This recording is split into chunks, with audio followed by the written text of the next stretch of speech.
Film diawali 4 petinggi geng triad sedang membicarakan perihal kekacauan yang terjadi di daerah kekuasaannya masing-masing atas ulah salah satu dari mereka bernama Chen Zilong yang akrab dipanggil Dragon. Bukan tanpa alasan, Zilong mengacau di daerah kekuasaan mereka dikarenakan ia merupakan polisi yang menyamar sebagai gangster. Mempertanggungjawabkan anak buahnya, Zilong meminta kepada mereka untuk melepaskan ketika anak buahnya itu. Sebagai jaminan anak buahnya lepas, Zilong harus berhadapan dengan salah satu petinggi dari geng triad itu.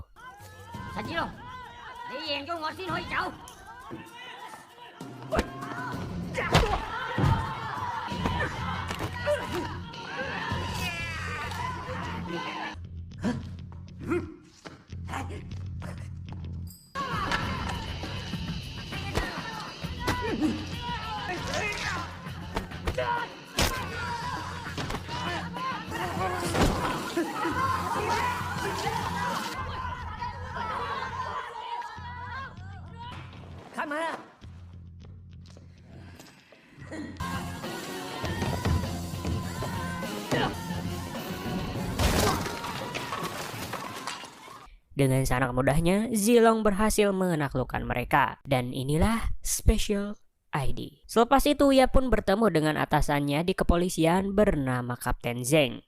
Zilong meminta kepada Zeng untuk membawa dulu anak buahnya ke rumah sakit sebelum bertemu di tempat persembunyian mereka berdua. Sebenarnya kekacauan yang terjadi di tempat judi tadi merupakan rencana Zeng dan Zilong. Namun atas ketelatan Zeng datang ke tempat judi tadi, misi penyergapan kali ini harus gagal. Dan melihat gerak-gerik dari mereka berdua, sepertinya Zilong dan Zeng sudah sejak lama menjadi rekan. Walaupun Zilong sudah lama menyamar menjadi gangster, tetapi ia sangat mencintai ibunya. Terbukti di ulang tahun ibunya, ia bersama seluruh anak buahnya memberikan surprise yang membuat ibu Zilong senang. Tapi terkadang Zilong juga selalu merasa cemas tak terlepas dari statusnya polisi yang menyamar sebagai gangster. Ia takut jika ibunya terseret dengan permasalahannya. Oleh karena itu, ia pun memiliki rencana untuk mengakhiri statusnya sebagai mata-mata. Pada keesokan harinya, Zilong bertemu dengan Big Brother paling tua di geng triad bernama Xiong, memberikannya tugas untuk menyelesaikan masalah dengan salah satu mantan anak didik Zilong bernama Sunny. Dikarenakan Sunny telah membunuh salah satu petinggi triad bernama Brother Nun dan berhasil membawa dokumen yang cukup penting. Saya pun tidak tahu ya isi dokumen itu. Sama halnya dengan Kapten Zeng menugaskan Zilong untuk pergi bergabung dengan kepolisian Cina menyelidiki Sunny atas kasus pembunuhan yang menimpa Brother Nun. Dengan jaminan misi ini selesai, status Zilong sebagai mata-mata gangster akan berakhir. Singkat cerita, sampailah Zilong di Cina ditugaskan bersama mata-mata dari kepolisian Cina bernama Fang Jing. Baru saja beberapa menit bertemu, Zilong layaknya seperti gangster pada umumnya sepanjang jalan terus-menerus bercanda. Berbeda dengan Fang Jing yang selalu serius menanggapi apapun. Sampailah Zilong dan Fang Jing di tempat persembunyian dan langsung bertemu dengan atasan Fang Jing bernama Kapten Lei. Sebenarnya Sunny merupakan anak didik Zilong pada 6 tahun yang lalu. Namun setelah Sunny pergi ke Amerika, ia tidak pernah lagi menghubungi Zilong. Pada misi kali ini, Zilong menetapkan strategi untuk bertemu dengan Sunny, sementara itu Fang Jing akan memata-matai di luar tempat pertemuan. Sampailah Sunny bersama seluruh anak buahnya di tempat pertemuan antara Sunny dan Zilong. Mereka berdua seperti teman lama pada umumnya berbincang-bincang satu sama lain hingga Sunny yang habis-habisan memuji Zilong tentang statusnya yang sudah ia anggap sebagai guru. Tapi Sunny juga mengetahui bahwa alasan Zilong menemuinya atas perintah brother tertua triad yaitu Xiong.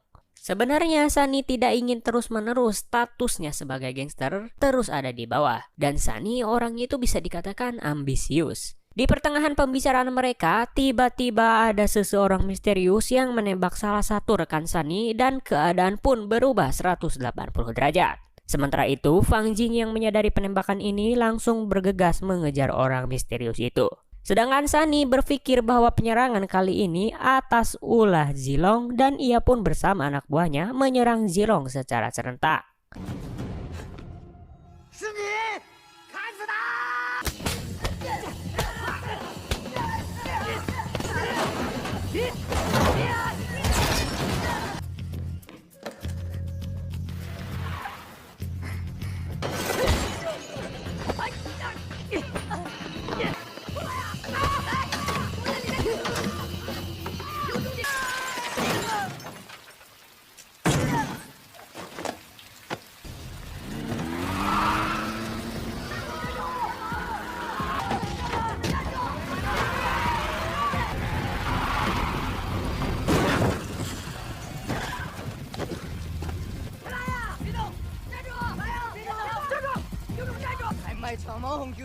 了吗？我这想煎饼吗？哎，我行，哎，我行，过来。全部蹲下！好动，好动，别动！好弟弟，别走了，别走了，别动！ Dan pada akhirnya seluruh anak buah Sunny yang terlibat kekacauan dibawa ke kantor polisi. Sedangkan Sunny sendiri kurangnya bukti perihal kasus pembunuhan yang menimpa Brother Nun, mau tidak mau Fang Jing yang menangani kasus ini harus melepaskannya. Akibat kegagalan misi pada kali ini, Zilong dan Fang Jing lagi-lagi saling menyalahkan satu sama lain. Dikala cobaan yang menimpa Zilong cukup berat, kembali lagi satu-satunya orang yang selalu care terhadapnya adalah ibunya sendiri yang selalu menyemangatinya. Singkat cerita, karena status geng yang dipegang Zilong dan Sunny dalam bahaya, mereka pun akhirnya berdamai satu sama lain di hadapan Big Brother Triad yaitu Xiong. Sekaligus memberikan informasi bahwa orang yang hendak menembak Sunny pada waktu itu identitasnya sudah terbongkar, bernama Dao Feng, merupakan anak buah Brother Nun yang tidak terima atasannya dibunuh oleh Sunny. Dan Xiong memberikan informasi tentang keberadaan Dao Feng kepada Zilong guna membereskan permasalahan ini. Tanpa mereka sadari, ternyata secara diam-diam Xiong telah bersekongkol dengan Dao Feng untuk mengadu dombakan antara Zilong serta Sunny. Sementara itu, Zilong kembali lagi ke markas dan memberitahu kepada Fang Jing perihal informasi keberadaan Dao Feng yang diberikan oleh Xiong. Pada awalnya Zilong merarang terlebih dahulu untuk bergerak. Namun apa boleh buat, Fang Jing yang sudah habis kesabaran, ia pun mengabaikan masukan dari Zilong. Dan benar saja, Dao Feng sudah menyadari akan keberadaan polisi, dan ia pun bersiap di gedung yang lain untuk menebaki Fang Jing beserta anak buahnya. Dan untung saja Zilong yang menyadari hal ini akan terjadi langsung bergegas mengejar Dao Feng.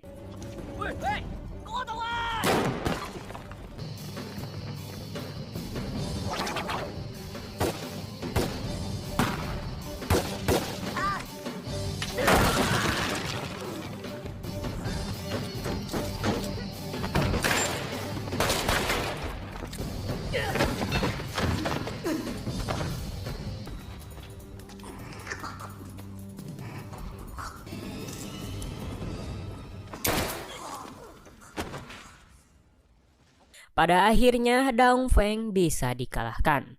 Tetapi Fang Jing yang baru pertama kali membunuh orang dengan tangannya sendiri hanya bisa menangis dan merasa menyesal atas tindakannya tadi. Dan kembali lagi peran penting Zilong yang selama ini ia anggap sebagai penyacau malah memberikannya motivasi dan penyemangat. Pada keesokan harinya, secara terkejut, Zilong diajak oleh Sunny untuk bekerja sama dengannya membuat geng bersama-sama dan mengalahkan Xiong. Oleh karena itu, ia pun mengajak Zilong untuk melihat markas yang akan mereka tempati. Dan Sunny berencana akan memberikan dokumen yang ia curi dari Brother Nun yang konon dokumen itu berisi data-data penting dan mahal. Tetapi ada satu syarat, Zilong harus membawanya pada esok hari. Dan pada keesokan harinya, alangkah kagetnya Zilong ketika ia masuk ke ruangan komputer melihat salah satu anak buahnya mengungkapkan bahwa ia melihat Zilong dan polisi Zeng bersekongkol pada scene awal tadi. Dengan bukti ini, status Zilong sebagai mata-mata gangster sudah terungkap. Sementara itu, Big Brother Xiong harus rela dibawa oleh polisi atas kasus pergangsteran yang ia lakukan selama ini. Selepas Sunny melakukan taktik yang membuat rahasia Xiong dan Zilong terbongkar. Sedangkan Zilong sendiri yang penyamarannya sudah terbongkar menyadari bahwa ibunya akan terseret ke dalam kasus ini. Namun Zilong sudah terlambat untuk menyelamatkan ibunya karena beberapa menit yang lalu ibu Zilong dihajar hingga sekarat oleh Sunny. Dengan sekuat tenaga, Zilong berhasil membawa ibunya masuk ke rumah sakit. Dengan penuh amarah, Zilong tidak ingin pelangak-pelongok saja dan langsung bergegas untuk menghabisi Sunny. Walaupun Fang Jing dan polisi Zeng mencoba untuk menghalaunya. Lantas ia pun menemui Sunny yang sedang terlibat pertikaian dengan anak buahnya, tetapi anak buah Sunny berhasil kabur. Walaupun demikian, Sunny mencoba untuk lari dari kejaran Zilong. Namun ia tidak bisa bersenang lebih awal. Fang Jing yang menyadari hal ini akan terjadi langsung bergegas mengejar mobil Sunny.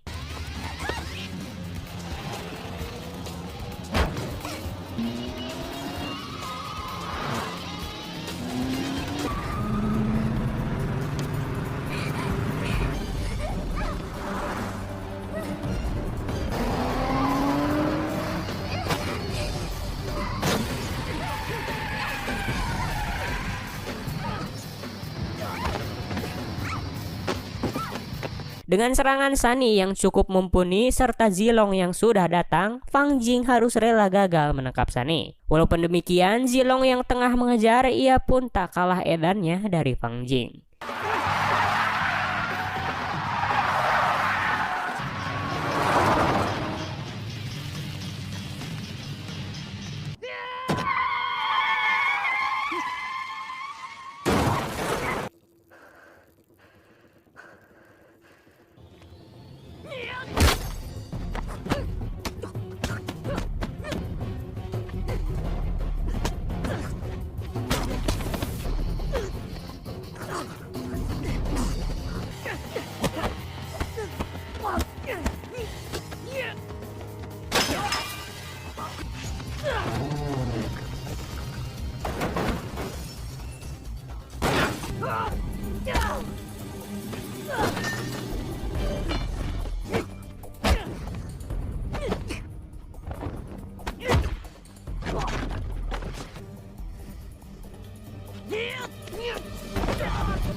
Setelah duel yang cukup edan, pada akhirnya Sunny harus rela masuk ke kantor polisi. Singkat cerita, setengah tahun kemudian, kehidupan Zilong sudah berbeda 180 derajat yang awalnya bertato dan berperilaku gangster.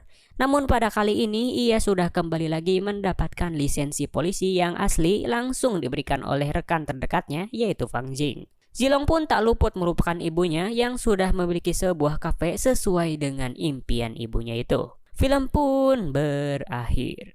Film yang sangat-sangat seru sekali ya, walaupun ceritanya mudah sekali ditebak ya. Terima kasih sudah menonton video kali ini. Jangan lupa juga subscribe, gak subscribe juga gak apa-apa. See you next time.